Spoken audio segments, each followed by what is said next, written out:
श्री सरस्वते नमः. श्री कुलदेवताय नमः. श्री दैवे नमः. या मध्यम चरित्राचा विष्णू हा ऋषी आहे. महालक्ष्मी ही देवता आहे. उष्णिक हा छंद आहे. शाकंभरी ही शक्ती आहे. दुर्गा हे बीज आहे. वायू हे तत्व आहे आणि यजुर्वेद हे स्वरूप आहे. श्री महालक्ष्मीची कृपा व्हावी म्हणून मध्यम चरित्राचा पाठ करताना याचा विनियोग करावा. कमळाच्या आसनावर बसलेल्या प्रसन्न वदनाच्या महिषासुरमर्दिनी भगवती महालक्ष्मीची मी भक्ती करतो. तिने आपल्या हातात अक्षमाला, परशु, गदा, बाण, वज्र, पद्म, धनुष्य, कुंडिका, कमंडलू, दंड, शक्ती, खडग, ढाल, शंख, घंटा, मधुपात्र, शूल, पाश व चक्र धारण केले आहे. मेधाऋषी सुरथाला म्हणाले, हे राजा, फार पूर्वी असुरांचा सेनापती महिषासूर व देवांचा नायक इंद्र यांच्या अधिपत्याखाली देवासुरांमध्ये 100 वर्षे महाभयंकर युद्ध झाले. त्या युद्धात महापराक्रमी दैत्यांकडून देवांचे सैन्य पराजित झाले. सर्व देवांना जिंकून महिषासूर स्वतः इंद्र झाला. तेव्हा पराजित झालेले देव पद्मोद्धव प्रजापतीला ब्रह्मदेवाला पुढे करून भगवान शंकर व विष्णू असलेल्या जागी गेले. देवांनी महिषासुराचा पराक्रम व आपल्या पराजयाचा संपूर्ण वृत्तांत त्या दोन्ही देवेश्वरांना सविस्तर सांगितला.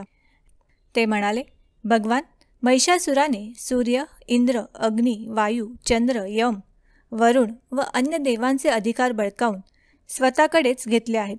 त्या दुष्ट दुरात्म्याने सर्व देवगणांना स्वर्गातून हाकलून दिले असून ते सर्व मर्त्य जीवांप्रमाणे भटकत आहेत.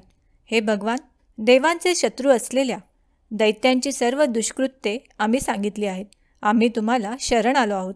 तरी महिषासुराचा वध करण्याचा काही विचार करा. याप्रमाणे देवांची निवेदने ऐकून भगवान मधुसूदन म्हणजेच विष्णू व शंकर यांना भयंकर संताप आला. त्यांच्या भुवया वक्र झाल्या. मुखचर्या भयंकर दिसू लागल्या. क्रोधाने खदखदलेल्या चक्रपाणी विष्णूंच्या, ब्रह्मदेवाच्या आणि शंकराच्या मुखातून महान तेज बाहेर पडले. त्याचवेळी इंद्रादिक देवांच्या शरीरातूनही महान तेज निघाले. ते सर्व एकरूप झाले. महान तेजाचा तो पुंज ज्वलंत पर्वतासारखा दिसू लागला. देवांना त्याच्या ज्वालांनी सर्व दिशा व्याप्त झाल्या आहेत असे दिसले. त्या तेजोराशीचे एका स्त्रीत रूपांतर झाले. तिच्या प्रभेने त्रैलोक्य व्यापून गेले. भगवान शंकराच्या मुखातून निघालेल्या तेजाने त्या देवीचे मुख बनले. यमाच्या तेजाने तिच्या मस्तकावरील केस बनले. भगवान विष्णूंच्या तेजाने तिचे बाहू बनले. चंद्राच्या तेजाने दोन्ही स्तन, इंद्राच्या तेजाने मध्यभाग, वरुणाच्या तेजाने पोटऱ्या व मांड्या आणि पृथ्वीच्या तेजाने नितंब भाग बनला. ब्रह्मदेवाच्या तेजाने दोन्ही चरण, सूर्याच्या तेजाने पायांची बोटे, वसूंच्या तेजाने हातांची बोटे आणि कुबेराच्या तेजाने नाक बनले. प्रजापतीच्या तेजाने दात, अग्नीच्या तेजाने तिन्ही नेत्र, संध्येच्या तेजाने दोन्ही भुवया आणि वायूच्या तेजाने तिचे कान निर्माण झाले. अशाच प्रकारे अन्य देवांच्या तेजापासून तिचा एक एक अवयव निर्माण होऊन त्या कल्याणमयी देवीची उत्पत्ती झाली. साक्षात तेजोराशीच अशी ती देवी पाहून महिषासुराकडून संत्रस्त झालेले देव आनंदित झाले. त्यावेळी पिनाक नामक धनुष्य धारण करणाऱ्या भगवान शंकरांनी आपल्या शूलातून त्यांच्या अंशापासून दुसरा अंश निर्माण करून तिला दिला. भगवान श्रीकृष्णांनीही आपल्या चक्रातून दुसरे चक्र निर्माण करून त्या भगवती देवीला दिले. वरुणाने शंख दिला, अग्नीने शक्ती दिली व वायूने धनुष्यासह बाणांनी भरलेले भाते दिले. देवांचा राजा इंद्र याने वज्रातून दुसरे वज्र निर्माण करून दिले.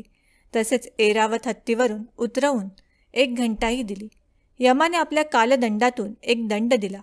वरुणाने पाश दिला. प्रजापतीने अक्षमाला दिली व ब्रह्मदेवाने कमंडलू दिला. सूर्याने तिच्या रोमकूपांमध्ये तिच्या केसांच्या मुळाशी असलेल्या छिद्रात आपल्या किरणांचे तेज भरले. काळाने निर्मळ ढाल व तलवार दिली. क्षीरसागराने उज्ज्वल हार व कधीही जीर्ण न होणारी वस्त्रे दिली. त्याचबरोबर त्याने दिव्य चुडामणी, कुंडले, कडी, तेजस्वी चंद्रकोर, दंडात घालण्यासाठी वाकी, दोन्ही चरणांसाठी विमल असे पैंजण, तसेच गळ्यात घालण्यासाठी उत्तम साखळी आणि हातांच्या सर्व बोटात घालण्यासाठी रत्नजडित अंगठ्या दिल्या. विश्वकर्म्याने अत्यंत निर्मळ असा परशू दिला.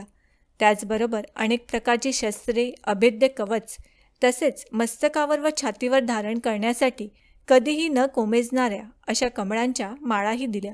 समुद्राने अतिशय सुंदर असे कमळ दिले. हिमालयाने वाहन म्हणून सिंह दिला व नानाविध रत्ने दिली.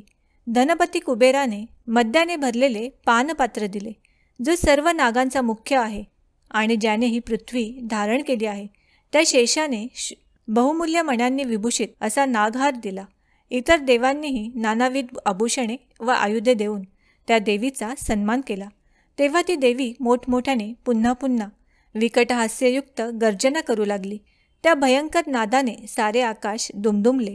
त्या प्रचंड ध्वनीचा, सिंहनादाचा प्रतिध्वनीही मोठा झाला. त्याने सर्व लोकांमध्ये मोठी खळबळ, घबराट निर्माण झाली. समुद्र शुब्ध झाले, पृथ्वी डोलू लागली, सर्व पर्वत डगमगले. त्यावेळी अत्यंत आनंदित झालेले देव त्या सिंहवादिनी देवीचा जय जयकार करू लागले. त्यांच्या समवेत आत्मरूपाच्या प्रत्यक्ष मूर्तीच असे मुनिजनही भक्तिभावाने विनम्र होऊन तिची स्तुती करू लागले. त्या समयी संपूर्ण त्रैलोक्य शुद्ध झालेले पाहून देवांचे शत्रू असलेले दैत्य आपली समस्त सेना सुसज्ज करून आयुधे सरसावून एकदम चाल करून आले. महिषासुरही हे काय चालले आहे असे आश्चर्य व्यक्त करीत संतप्त झाला. तो सर्व दैत्यांच्या मध्ये राहून देवीने केलेल्या सिंहनादाच्या रोखाने धावला. त्याने आपल्या तेजाने सर्व त्रैलोक्य व्यापणाऱ्या त्या देवीला पाहिले. तिच्या चरणांच्या भाराने भूमी दबली जात होती. तिच्या मस्तकावरील मुकुटाने आकाशात तेजाची रेखा उमटली होती. ती आपल्या धनुष्याच्या टणत्काराने सर्व सप्तपातळांना प्रक्षुब्ध करीत होती आणि आपल्या